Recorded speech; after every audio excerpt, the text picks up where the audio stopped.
ফেরাউন যে আসিয়ার কাছে কয়ে, আসিয়া আমাকে রব না মানার কারণে আজকে মাসে তাকে হত্যা করলাম, তার দুধের বাচ্চাটাকেও আমি আজকে তার চোখের সামনে হত্যা করলাম।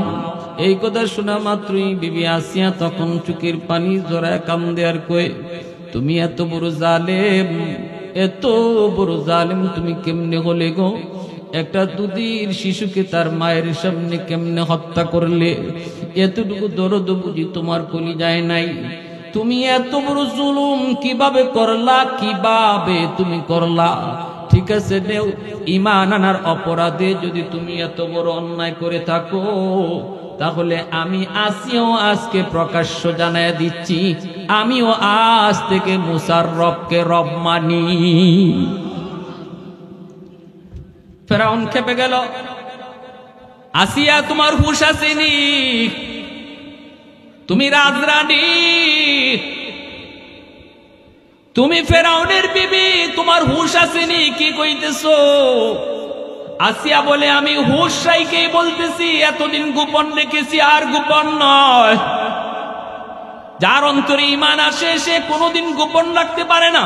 পূর্ব দিগন্তে সূর্য উঠলে যেমন সূর্যের আলো কোনোদিন চাপায় রাখা যায় না, ঈমান যার কলিজায় ঢুকে এই ঈমানের নূর আটকানো যায় না।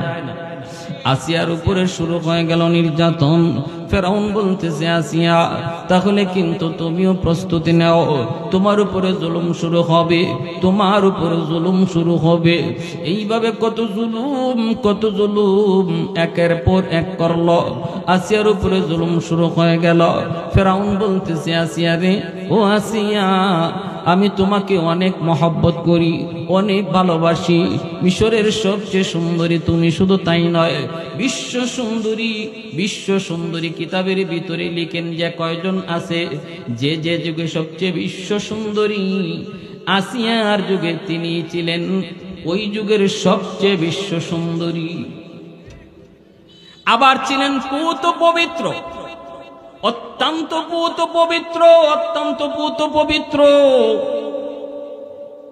আসিয়া বলতেছে, আমি মুসার রবের উপর ঈমান আনলাম। ফেরাউন কয়, তাহলে তোমার উপর নির্যাতন শুরু হয়ে যাবে, এখনো সময় আছে, হুঁশে ফিরে আসো। আসিয়া কয়, না, ঈমান আনছি তো আর কখনো ঈমান দিব না। কয়, তাহলে প্রস্তুতি নাও।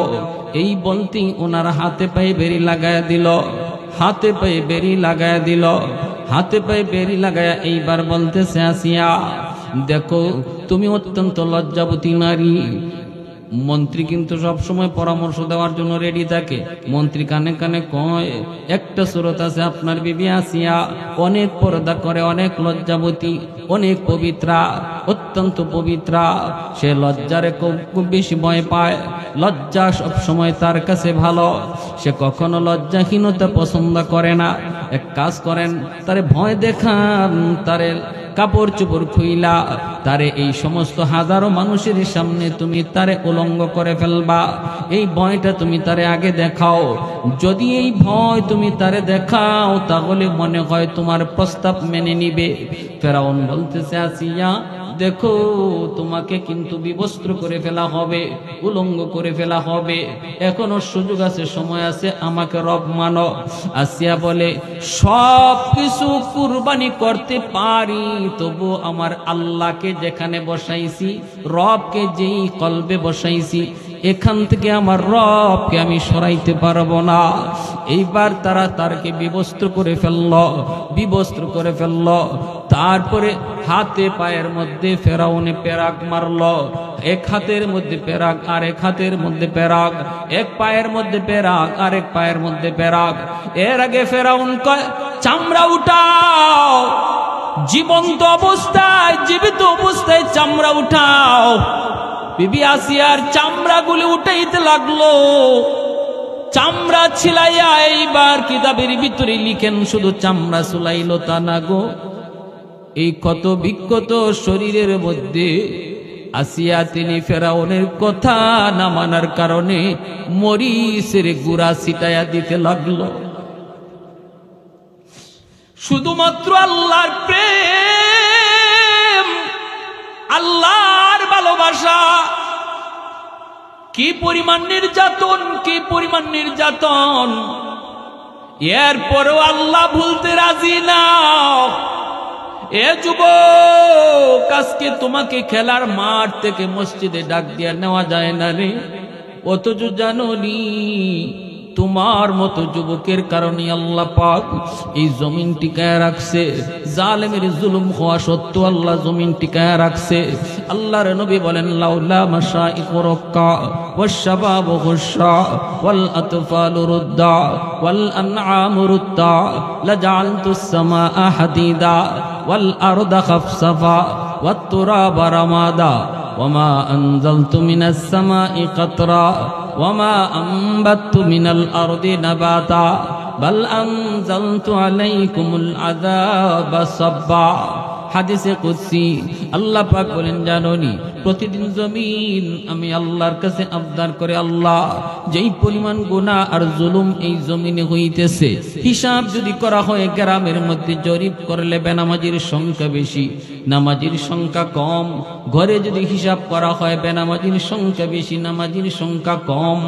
দেশে যদি হিসাব করা হয় বেনামাজির সংখ্যা অনেক গুণ বেশি, নামাজির সংখ্যা কম। ঠিক কিনা? আওয়াজ দেয়া বলেন। আল্লাহ বলেন, আলা কুল্লা ইয়াউমিন ওয়াল আরদু ইস্তাজিনু রাব্বাহু। জমিন প্রতিদিন আমি আল্লাহর কাছে আবদার করে, আল্লাহ একটু সুযোগ দাও, বেনামাজিকে আমি গিলে ফেলি, জালেমকে আমি গিলে ফেলি, সুদখোরকে আমি গিলে ফেলি, বেপরদায় যারা চলে গিলে ফেলি, ও মালিক জিনাগুরকে আমি জমিন গিলে ফেলি, অনুমতি দাও। আল্লাহ বলে, কেন? কইলি আন্নাহুম ইয়ারযুকু বিরিজকিকা ওয়া ইয়াসিকা ওয়া ইয়াতাকাল্লামু বিলিসানিকা ওয়া ইয়াসিকা। ওরা তোমার দেওয়া হাত, এই হাত দিয়া জুলুম করে, তোমার দেওয়া পা, এই পা দিয়া গানের অনুষ্ঠানে যায়, তোমার দেওয়া জবান, এই জবান দিয়া গীবত করে গুনার কথা কয়। আসবিরু ইলা মাতা আসবিরু। আমি জমিন আর কতকাল এরকম জুলুম দেখব? আমি জমিন কতকাল এই অন্যায়গুলা দেখব? অহংকারীর পায়ের আওয়াজ কতদিন আমি জমিন আর শুনব? মালিক অনুমতি দাও, অনুমতি দাও। আল্লাহ তখন বলেন, এর জমিন ভালো করে শোন, আমি আল্লাহ দেখতেছি জমিনে কত গুনাহ হয়, কত অন্যায় হয়, কত অত্যাচার হয়, কত জুলুম হয়। আমি আল্লাহ দেখতেছি এই জমিনে আমার নবী নায়েবে রাসূল উলামায়ে কেরামের সাথে কত অন্যায়, কত অত্যাচার হয়। আমি আল্লাহ দেখতেছি এই জমিনে দুর্বলের উপরে কত জুলুম হয়। এরপরও আমি কেন ধরি না জাননি? কারণ আমি এই মানুষকে বড় আদর করে বানাইছি। আসমান আল্লাহ বানাইছেন কুন ফায়াকুন বলে, জমিন আল্লাহ বানাইছেন কুন ফায়াকুন বইলা, ফেরেশতা আল্লাহ বানাইছেন কুন ফায়াকুন বইলা। কিন্তু আল্লাহ পাক আমারে আপনারে বানানোর ক্ষেত্রে আল্লাহ বলে, মানুষ তোমাকে আমি কুন ফায়াকুন বলে বানাই নাই। তোমাকে যখন বানাইছি খালাকতু বিয়াদাইয়া, আমি আমার কুদরতি হাত দিয়া তোমাকে বানাইছি। আল্লাহ কয়ে রে জমিন চার শ্রেণী যতদিন পর্যন্ত এই জমিনে থাকবে ততদিন আমি জমিন টিকায় রাখবো। এক নাম্বার হলো লাউলা মাশাইখু রুক্কা। এই জমিনে এমনও কিছু আমার বয়স্ক বান্দা বান্দি আছে, চুল দাড়ি তাদের সাদা হয়ে গেছে, কোমরে তার ব্যথা, হাঁটুতে ব্যথা, নামাজ পড়তে তার কষ্ট হয়, রুকু করতে গেলে তার কোমরে ব্যথা লাগে, সেজদা করতে তার ব্যথা হয়। এরপর কষ্ট করে করে এই জমিনে আমার কিছু বৃদ্ধ বান্দা বান্দি কষ্ট করে করে রুকু দেয়, সেজদা দেয়। তাদের রুকু সেজদার দিকে তাকাইলে এই জমিনের প্রতি আমার মায়া লেগে যায়। দুই নম্বরে আল্লাহ বলেন, ওয়াশশাবাবু খুশা। এই জমিনে এমন কিছু যুবক যৌবনের পাগলামি করে না, না যৌবনের পাগলামি করে না। এই কুলিয়ার চোরের যে যুবক যৌবনে মসজিদে যায়, যৌবনে মাথায় টুপি পড়ে, যৌবনে মুখে দাড়ি রাখে, যৌবনে বাপ মার সেবা করে, যৌবনে মুরব্বীদের শ্রদ্ধা করে, যৌবনে দাওয়াত তাবলীগে যায়, যৌবন কালটারে যে গুনার কাজে ব্যয় করে না, আল্লাহ বলে জানোনি ওই যুবকের কারণেই আমি জমিন টিকায় রাখছি। আওয়াজ আসতে কেন জোরে কন্যা সুবহানাল্লাহ। আল্লাহ বলেন তার মতো আরেক যুবক অন্যায় কাজে দৌড়ায়, তার মতো আরেকটা যুবক গুনার আয়োজনে লিপ্ত, তার মতো আরেকটা যুবক যাত্রার প্যান্ডেল করায়, তার মতো আরেকটা যুবক হারাম প্রেম ভালোবাসায় মগ্ন। কিন্তু এই যুবকের দিলের ভিতরে গুনার চাহিদা রয়েছে, কিন্তু এরপরও সে গুনার দিকে নিজের দৌড়ায় না, ওয়াজ করায়, মাহফিল করায়, গানের আয়োজনে যায় না। না না, প্রেম দিলের ভিতরে বসায় তো হারাম না, আল্লাহর প্রেম, আমি আল্লাহর প্রেম অন্তরে জমায় নাই। আল্লাহ বলি ওই যুবকের দিকে যখন আমি জমিনে তাকাই, তখন এই জমিনের প্রতি আমার মায়া লেগে যায়। এজন্য বলি আল্লাহ পাক রব্বুল আলামিন জুলুম দেখে, এরপরও এদের খাতিরে আল্লাহ পাক জমিন টিকায়। 3 নাম্বার হলো আল্লাহ পাক বলে ওয়াল আতফালু রুদ্দা, ঘরে ঘরে কিছু শিশু বাচ্চা আছে, ওই শিশু বাচ্চাগুলির কোনো গুনাহ নাই, গুনাহ করলে করছে তার মায় তার বাপে, গুনাহ করলে করেছে তার ভাই তার বোন। এই গুনার সাজার শাস্তি যদি দুনিয়াতে গজব দেয়া হয়, বাচ্চাটাও গজবের ভিতরে পড়ে যায়। ওই শিশু বাচ্চাগুলি যখন চোখের পানি ফরায় কান্না করে, অথচ তারা নিষ্পাপ, তারা মাসুম, তখন এই জমিনের প্রতি আমার মায়া লেগে যায়। চতুর্থ আল্লাহ পাক বলেন হাঁস মুরগি গরু ছাগল, এদের উপরে নামাজ নাই, রোজা নাই, হালাল নাই, হারাম নাই, যদি জমিনের ভিতরে আযাব আয়, গজব আয়, হাঁস মুরগি গরু ছাগল গুলা তারা গজবে পড়ে যায়, ওদের দিকে তাকাইলো এই জমিনের প্রতি আমার মায়া লাগে। আল্লাহ কয় রে জমিন, যদি এই 4 দল জমিনে না থাকতো লাজালতুস সামাআ হাদিদা, আসমানকে আমি আল্লাহ বহু আগে লোহা বানায় দিতাম, ওয়াল আরদা কাফসাফা ওয়াত তুরাবা রামাদা, জমিনটারে আমি তামা বানায় দিতাম তামা, ওয়ামা আনজালতু মিনাস সামাই কাতরা, এক ফোঁটা রহমতের বৃষ্টি আমি জমিনে নাজিল করতাম না। যেই পরিমাণ গুনাহ, যেই পরিমাণ জুলুম, যেই পরিমাণ অন্যায় এই জমিনে চলছে, রহমতের বৃষ্টি জমিনে আইতো না, একটা শস্যের দানাও জমিনে উঠতো না। শুধু এই 4 দল আছে, এজন্য আমি জমিন টিকায় রাখছি। একটু জোরে আওয়াজ দিয়া কোন সুবহানাল্লাহ। বিবি আসিয়া কই মালিক জান যাবে যাক, তবু রাব্বি বিনিলিন দাকা বাইতান ফিল জান্নাহ, আল্লাহ ঈমান নিয়ে যেন আমার মরণ হয়, আমার জান্নাতে একটা বাড়ি চাই, যেই বাড়িটা তুমি আল্লাহর ঘরের পাশে হবে। একটু জোরে আওয়াজ দিয়া কন্যা সুবহানাল্লাহ।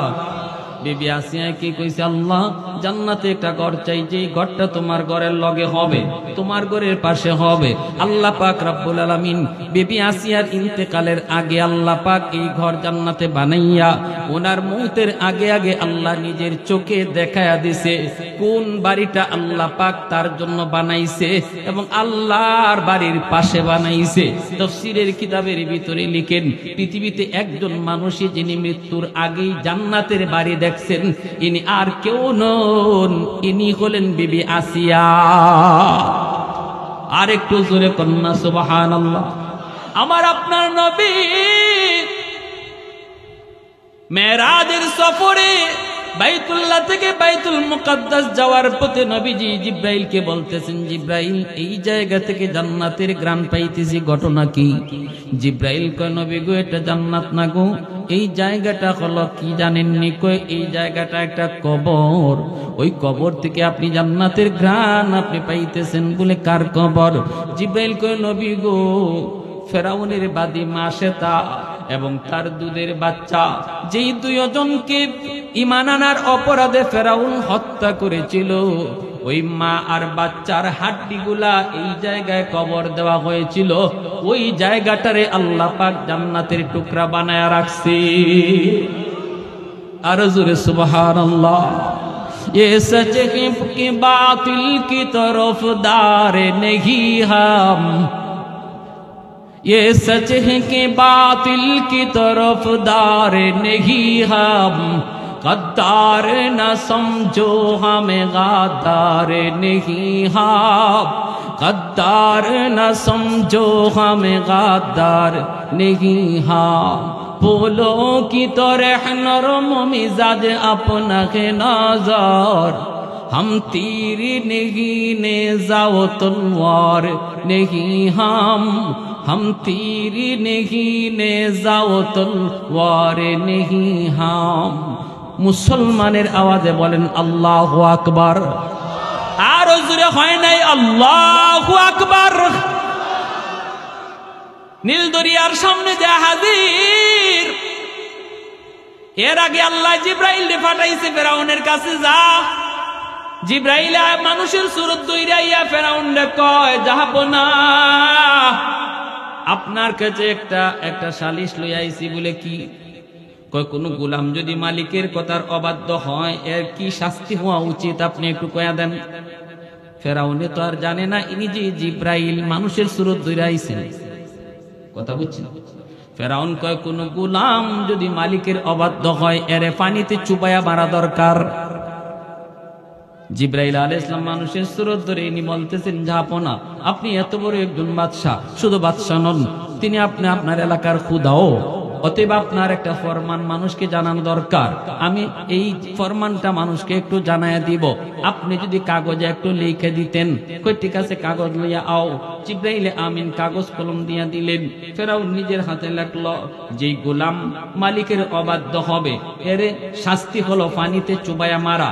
ফেরাউন নিজে স্বাক্ষর দিয়া জিব্রাইলের কাছে। খবর নাই এই বলদের। কারে দিছে খবর? হ্যাঁ, খবর নাই। বলদ কইব না তো কি কইব? হ্যাঁ, আগুন। ইব্রাহিম আলাইহিস সালাম আগুনে ফালাইব, নমরুদে আগুনে ফালাইব ইব্রাহিম আলাইহিস সালাম, ঠিক না? কিন্তু আল্লাহ পাক রব্বুল আলামিন কয়ে দিছে, আগুন তুই আমার ইব্রাহিমের একটা পশমও জ্বালাবি না, ঠিক না? নমরুদে পরে কয় আগুনে যখন জ্বলছে না তখন এক কাম করি, পোশাক বাদ দিয়ে আরেক পোশাক দিয়ে আমরা ইব্রাহিমরে আগুনে ফালাই দিই। তখন তার মন্ত্রী কয়, আপনার মাথার কিছু আসেনি, এটা তো পোশাকের কারণে আগুনে জ্বালাইছে না, এটা ইব্রাহিমের কারণে আগুনে তারে জ্বালাইতেছে না। এতটুকু বুদ্ধিও এই সমস্ত বলদদের মাথায় নাই। যদি থাকতো তাহলে এই পরিণাম হইতো না। আধা ঘন্টা আগেও জানে না এই দেশেই থাকার ঠিকানা নাই, ঠিক কিনা? আধা ঘন্টা আগেও জানে না এই জন্মভূমিতেই তার জায়গা নাই। এতটুকু সেন্স নাই, এতটুকু সেন্স নাই। ন্যায্য একটা দাবি নিয়ে ছাত্ররা মাঠে এসেছে। ওই যে কি সুন্দর স্লোগানটা বাইর করছে, চেয়েছিলাম অধিকার, হয়ে গেলাম রাজাকার। কি বুঝেন স্লোগানটা? চেয়েছিলাম অধিকার, হয়ে গেলাম রাজাকার। এক কথায় বিশাল সাগর ঢুকায় রাখছে ছাত্ররা। একটা স্লোগানের ভিতরে একটা সাগরের মতো কথা ঢুকায় রাখছে। এখন নদীর পাড়ে গেছে পরে এখন পানিতে যখন চুবায়া মরে, আমি ওই ঘটনা বলবো না, ঘটনা সবাই জানেন, আমার আগের হযরত বলে গেছেন। পানিতে যখন চুবায়া তার মারা হয় তখন কইছিল ফেরাউনে কইছিল, ও মুসার রব, আমারে মারবায় তো মারবায়, আর কোন মায়ের নাইনি, আমারে পানির চুবাইয়া কেন লাগি মারতেছ? তারা বুঝেননি? আমারে যদি মারবায় শাস্তি দিবায় তো দেও, অন্য কোন শাস্তি দেও, পানির চুবাইয়া শাস্তি না দিয়ে অন্য কোন শাস্তি, জেল জুলুম ফাঁসি এও তো দেওয়ান দিত। যখন এই কথা কইছে তখন এই জিব্রাইল আলাইহিস সালাম ওই কাগজের টুকরাটা তার চোখের সামনে তুলে ধরছে। দেখছেন লেখাটা চিনোনি, দেখছেন লেখাটা চিনোনি? তখন ফেরাউনে দেখে লেখা তো তার, হুকুমও তার, আইনও তার। কি আইন? গোলাম যদি তার মালিকের অবাধ্য হয় তাহলে শাস্তি হলো পানিতে চুবাইয়া মারা। তুমি তো তোমার মালিকের অবাধ্য গোলাম, ঠিকই রাতের অন্ধকারে যাইয়া আবার আল্লাহরে ডাকো, বুঝো ভালো কইরা তুমি গোলাম আর আল্লাহ তোমার মালিক, এরপরে এত বড় অবাধ্য হইছ, তাহলে যে মালিকের অবাধ্য গোলাম হয় তার শাস্তিটা যে ফানির চুবাইয়া মারা, এটা তো তোমার আইনেই লেখা, ঠিক না? তোমার আইনেই লেখা। এজন্য আমি বলি, কার লাগে কি আইন করো, যা করো নিজের লাগি করো। কার লাগে কি করো রে মন? নিজের জন্যই করো, নিজের জন্যই করো। যে আইনগুলা বানাইছিল, যে আইনগুলা তৈরি হয়েছিল, তার মতের সাথে যারা আয়না, তাদেরকে শেষ করার জন্য আজকে ওই আইনেই নিজে ফাঁসতেছে, ঠিক না? ফেরাউনি আইন, স্টাইলটাও ধরাইছিল ফেরাউনের, শাসনটাও ধরাইছিল, নমুনাও ধরাইছিল ফেরাউনের, ধরাটাও খাইছে ফেরাউনের। পানিতে ডুববার আগেও ফেরাউন জানে না যে এটা পানি না, এটা রাস্তা না, এটা তার লাগি জম। আর আমাদের এই জালেম নব্য ফেরাউনও জানতো না এই যে ছাত্র সমাজ মাঠে নামছে অধিকার লইয়া, এরা ছাত্র না, এরা আবাবিল ফাঁকি। আওয়াজ দিয়া বলো ঠিক কিনা? আবাবিল ফাঁকি। এজন্য আমি বলি, জুলুমের দিন শেষ। এখন মানুষ হক কথা বলা শিখেছে। যেই আবার চেয়ারে বসো না কেন, ধরাকে সরা মনে করার আর সুযোগ নাই। এদেশ আর কখনো দুর্নীতি চলবে না, এই দেশে আর জুলুম চলবে না, গুম হত্যা চলবে না। মানুষ সজাগ, ছাত্র সমাজ সজাগ, যুব সমাজ সজাগ, উলামায়ে কেরাম সজাগ, ঠিক কিনা জোরে বলো। আর সাধারণ মানুষের মনের প্রত্যাশা হলো এই দেশটাতে উলামায়ে কেরামের শাসন প্রতিষ্ঠা পাক। এদেশের মানুষের অন্তরের দাবি হলো এদেশে কোরআনের আইন চালু হোক। আওয়াজ দিয়ে হাত উঠায় বলেন ঠিক কিনা? সমস্ত মানুষের মনের দাবি। আমরা তন্ত্র মন্ত্র দেখেছি, আমরা কত দল দেখেছি, আমরা কত নেতা দেখেছি। নেতার পরিবর্তন আসল পরিবর্তন নয়, নীতির পরিবর্তন হবে। আর যেই নীতি হবে আমার নবী মুহাম্মদুর রাসূলুল্লাহর নীতি, আদর্শ হবে মদিনার বিশ্ব নবীর আদর্শ। রাষ্ট্র চলবে মদিনার সনদে, ঠিক কিনা? প্যারে হাজিরিন, এজন্য এদেশের মানুষের মনের কথাটা আমরা আজকে মিডিয়ার মাধ্যমে বাংলাদেশের সমস্ত ইসলামী দলের যারা লিডার আছেন, ইসলামী সংগঠনের যারা নেতৃবৃন্দ আছেন, তাদের কাছেও আমরা অল্প কথায় মেসেজটা পৌঁছায় দিতে চাই। সুযোগ বেশি দিন থাকে না, সুযোগ বারবার আসে না। এই দেশের মানুষ এখন মনে প্রাণে যেভাবে তারা কোরআনী শাসনকে চাইতেছে, অতীতেও কখনো এমন পরিবেশ তৈরি হয় নাই, ভবিষ্যতেও হবে কিনা আমার জানা নাই। তবে এই সুযোগ হাতছাড়া করবেন না আল্লাহর দোহাই। সমস্ত উলামায়ে কেরাম যারা সাংগঠনিকভাবে পদে রয়েছেন, লিডার রয়েছেন, নেতৃত্ব রয়েছেন, আপনাদের কাছে আমাদের করজোড় অনুরোধ, সমস্ত মতভেদ ভুলে, সমস্ত ভেদাভেদ ভুলে এক প্ল্যাটফর্মে চলে আসুন। এদেশের মানুষের মনের প্রত্যাশা আপনারা পূরণ করুন। ভুলে যান কে আলিয়া কে কৌমি, ভুলে যান কে লম্বা জামা আর কে গুল জামা, ভুলে যান কে গুল টুপি আর কে লম্বা টুপি, ভুলে যান কে থানবী আর মওদুদি। সব ভেদাভেদ ভুলে একটা রাজনৈতিক একটা ঐক্য, একটা নির্বাচনী ঐক্য এদেশের মানুষ চাইতেছে উলামায়ে কেরামের কাছ থেকে। আদর্শগত ভেদাভেদ, আদর্শগত মতভেদ সেটা যার যার মতো থাকতে পারে, কিন্তু আগামী নির্বাচনটা যেন সমস্ত ইসলামী সংগঠনের ঐক্যের দ্বারা একটা প্ল্যাটফর্মে এসে একটা নির্বাচনী ঐক্য হয়। এটা হলো এদেশের মানুষের প্রত্যাশা। কারা কারা আপনারা এই ব্যাপারে একমত আছেন? একটু হাত উঠান।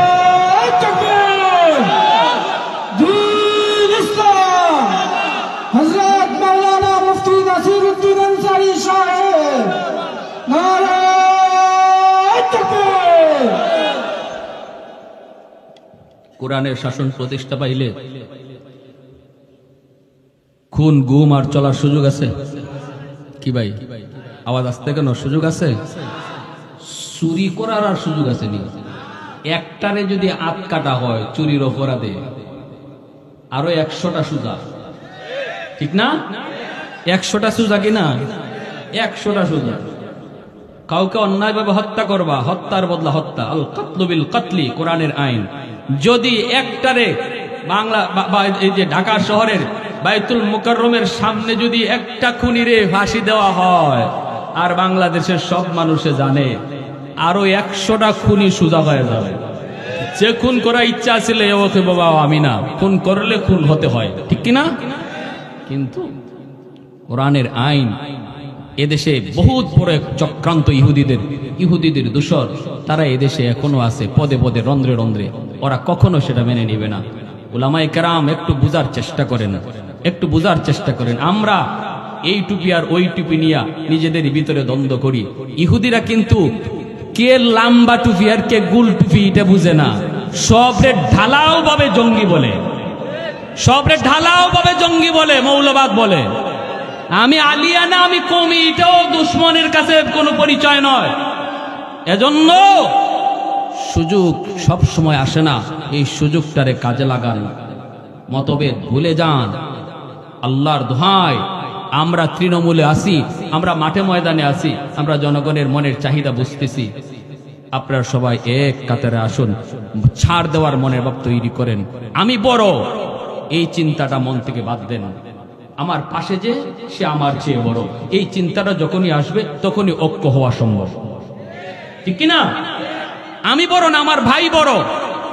আল্লাহর দোহাই, আল্লাহর জন্য। আর যদি এই নির্বাচনে উলামায়ে কেরাম এক না হতে পারো, তাহলে মনে রাখো কান ধরে ইসলামী রাজনীতি ছেড়ে দিতে হবে।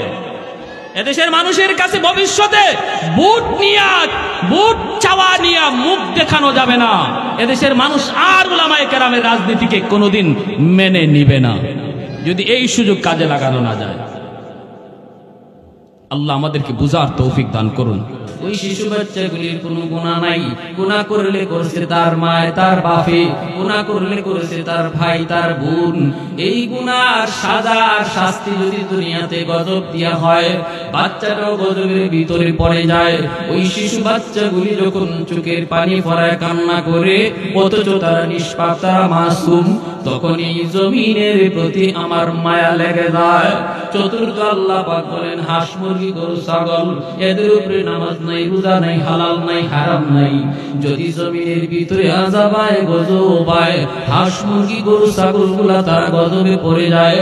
ওদের দিকে তাকাইলো এই জমিনের প্রতি আমার মায়া লাগে।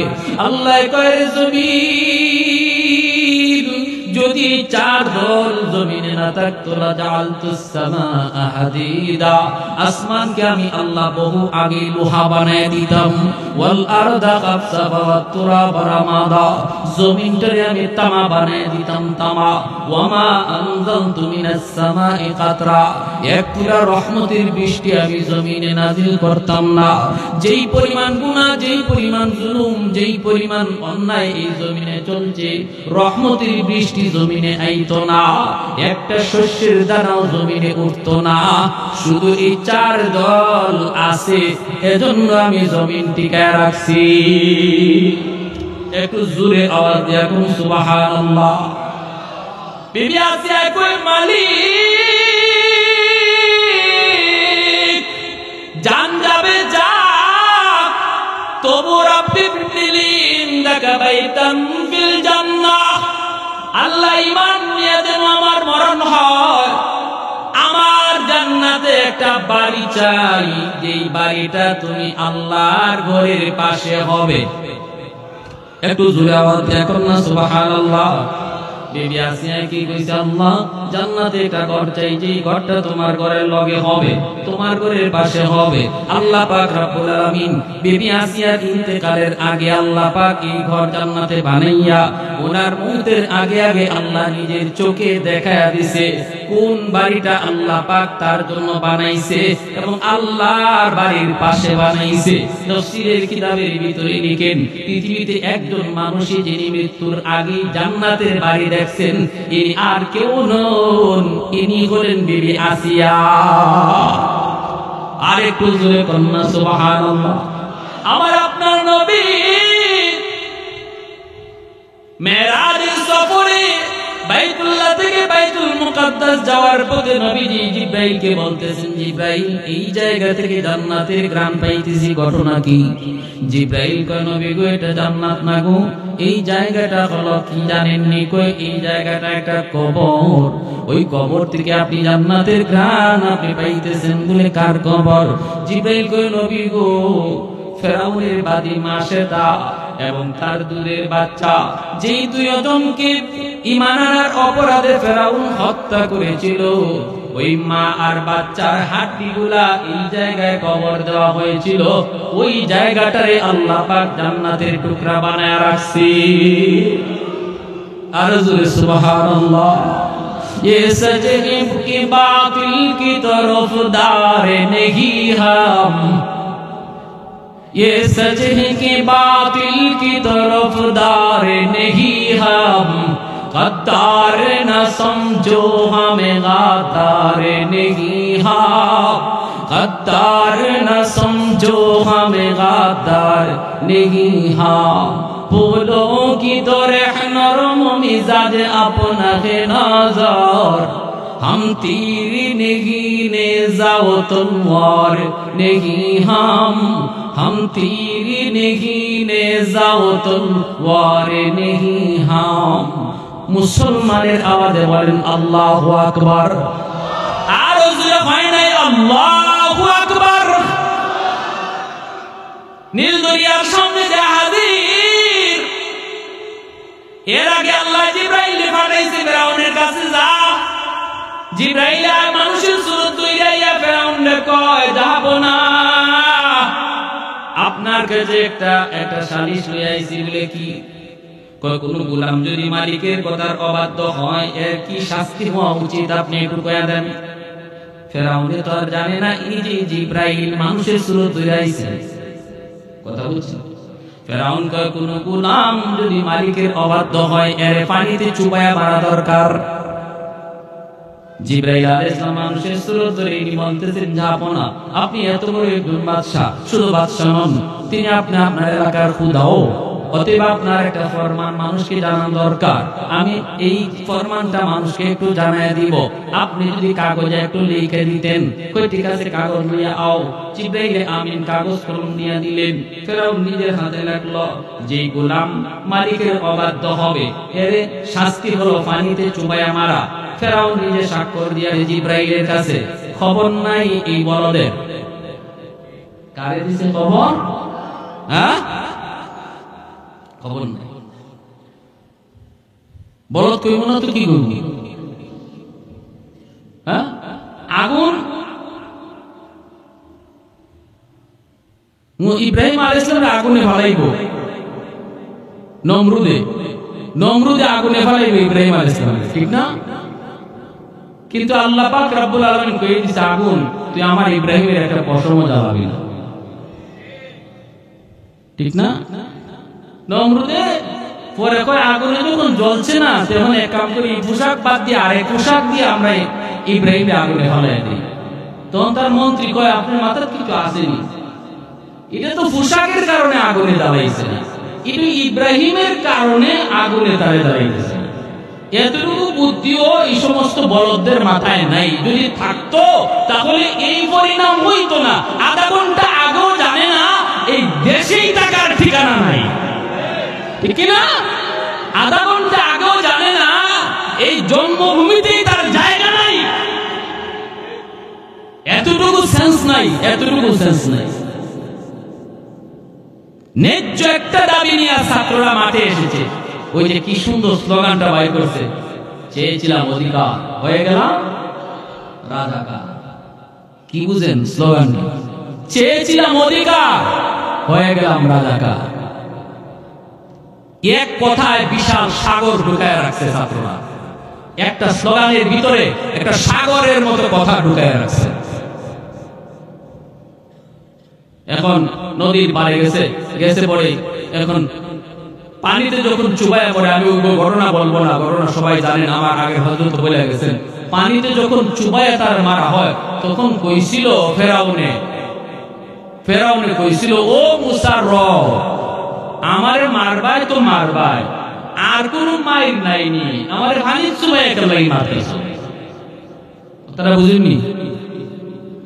আমারে যদি মারবাই, শাস্তি দিবাই তো দেও, অন্য কোন শাস্তি দেও, পানি চুবাইয়া শাস্তি না দিয়ে অন্য কোন শাস্তি দেন, জুলুম ফাঁসি এও তো দেওয়া দেই। তো যখন এই কথা কইছে তখনই জিবরাইল আলাইহিস সালাম ওই কাগজের টুকরাটা তার চোখের সামনে তুলে ধরছে। দেখছেন লেখাটা ছিল নি, দেখছেন লেখাটা ছিল নি, তখন ফেরাউনের দেশে লেখা তো তার, হুকুমও তার, আইনও তার। কি আইন? গোলাম যদি মালিক তার মালিকের অবাধ্য হয় তাহলে শাস্তি হলো পানিতে চুবাইয়া মারা। তুমি তো তোমার মালিকের অবাধ্য গোলাম, ঠিকই রাতের অন্ধকারে যাইয়া আবার আল্লাহরে ডাকো, বুঝো ভালো কইরা তুমি গোলাম আর আল্লাহ তোমার মালিক, এরপরে এত বড় অবাধ্য হইছো, তাহলে যে মালিকের অবাধ্য গোলাম হয় তার শাস্তিটা যে পানির চুবাইয়া মারা, এটা তো তোমার আইনেই লেখা, ঠিক না? তোমার আইনেই লেখা। এজন্য আমি বলি, কার লাগি কি আইন করো, যা করো নিজের লাগি করো। কার লাগি কি করো রে মন? নিজের জন্যই করো, নিজের জন্যই করো। যে আইনগুলা বানাইছিল, যে আইনগুলা তৈরি হয়েছিল, তার মতের সাথে যারা আইনা তাদেরকে শেষ করার জন্য আজকে ওই আইনেই নিজে ফাঁসতেছে, ঠিক না? ফেরাউনি আইন, স্টাইলটাও ধরাইছিল ফেরাউনের, শাসনটাও ধরাইছিল, নমুনাও ধরাইছিল ফেরাউনের, ধরাটাও খাইছে ফেরাউনের। পানিতে ডুববার আগেও ফেরাউন জানে না যে এটা পানি না, এটা রাস্তা না, এটা তার লাগি জম। আর আমাদের এই জালেম নব্য ফেরাউনও জানতো না এই যে ছাত্র সমাজ মাঠে নামছে অধিকার লইয়া, এরা ছাত্র না, এরা আবাবিল ফাঁকি। আওয়াজ দিয়া বলো ঠিক কিনা? রাবাবিল ফাঁকি। এজন্য আমি বলি, জুলুমের দিন শেষ, এখন মানুষ হক কথা বলা শিখেছে। যেই আবার চেয়ারে বসো না কেন, ধরাকে সরা মনে করার আর সুযোগ নাই। এদেশ আর কখনো দুর্নীতি চলবে না, এই দেশে আর জুলুম চলবে না, গুম হত্যা চলবে না। মানুষ সজাগ, ছাত্র সমাজ সজাগ, যুব সমাজ সজাগ, উলামায়ে কেরাম সজাগ, ঠিক কিনা জোরে বলো। আর সাধারণ মানুষের মনের প্রত্যাশা হলো এই দেশটাতে উলামায়ে কেরামের শাসন প্রতিষ্ঠা পাক। এদেশের মানুষের অন্তরের দাবি হলো এদেশে কোরআনের আইন চালু হোক। আওয়াজ দিয়ে হাত উঠায় বলেন ঠিক কিনা? সমস্ত মানুষের মনের দাবি। আমরা তন্ত্র মন্ত্র দেখেছি, আমরা কত দল দেখেছি, আমরা কত নেতা দেখেছি। নেতার পরিবর্তন আসল পরিবর্তন নয়, নীতির পরিবর্তন হবে। আর যেই নীতি হবে আমার নবী মুহাম্মদুর রাসূলুল্লাহর নীতি, আদর্শ হবে মদিনার বিশ্ব নবীর আদর্শ। রাষ্ট্র চলবে মদিনার সনদে, ঠিক কিনা? প্রিয় হাজিরিন, এজন্য এদেশের মানুষের মনের কথাটা আমরা আজকে মিডিয়ার মাধ্যমে বাংলাদেশের সমস্ত ইসলামী দলের যারা লিডার আছেন, ইসলামী সংগঠনের যারা নেতৃবৃন্দ আছেন, তাদের কাছেও আমরা অল্প কথায় মেসেজটা পৌঁছায় দিতে চাই। সুযোগ বেশি দিন থাকে না, সুযোগ বারবার আসে না। এই দেশের মানুষ এখন মনে প্রাণে যেভাবে তারা কোরআনী শাসনকে চাইতেছে, অতীতেও কখনো এমন পরিবেশ তৈরি হয় নাই, ভবিষ্যতেও হবে কিনা আমার জানা নাই। তবে এই সুযোগ হাতছাড়া করবেন না আল্লাহর দোহাই। সমস্ত উলামায়ে কেরাম যারা সাংগঠনিক ভাবে পদে রয়েছেন, লিডার রয়েছেন, নেতৃত্ব রয়েছেন, আপনাদের কাছে আমাদের করজোড় অনুরোধ, সমস্ত মতভেদ ভুলে, সমস্ত ভেদাভেদ ভুলে এক প্ল্যাটফর্মে চলে আসুন। এদেশের মানুষের মনের প্রত্যাশা আপনারা পূরণ করুন। ভুলে যান কে আলিয়া কে কৌমি, ভুলে যান কে লম্বা জামা আর কে গুল জামা, ভুলে যান কে গুল টুপি আর কে লম্বা টুপি, ভুলে যান কে থানবী আর মওদুদী। সব ভেদাভেদ ভুলে একটা রাজনৈতিক একটা ঐক্য, একটা নির্বাচনী ঐক্য এদেশের মানুষ চাইতেছে উলামায়ে কেরামের কাছ থেকে। আদর্শগত ভেদাভেদ, আদর্শগত মতভেদ সেটা যার যার মতো থাকতে পারে, কিন্তু আগামী নির্বাচনটা যেন সমস্ত ইসলামী সংগঠনের ঐক্যের দ্বারা একটা প্ল্যাটফর্মে এসে একটা নির্বাচনী ঐক্য হয়। এটা হলো এদেশের মানুষের প্রত্যাশা। কারাগার আপনারা এই ব্যাপারে একমত আছেন? একটা হাত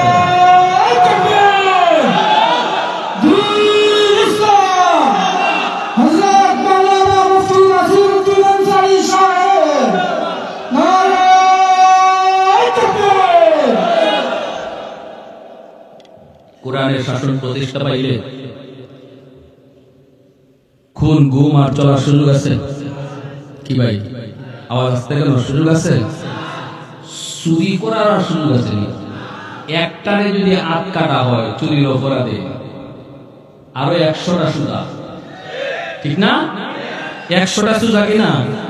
100টা সুজা। কাউকে অন্যায়ভাবে হত্যা করবা, হত্যার বদলা হত্যা, আল কাতলু বিল কাতলি, কোরআনের আইন।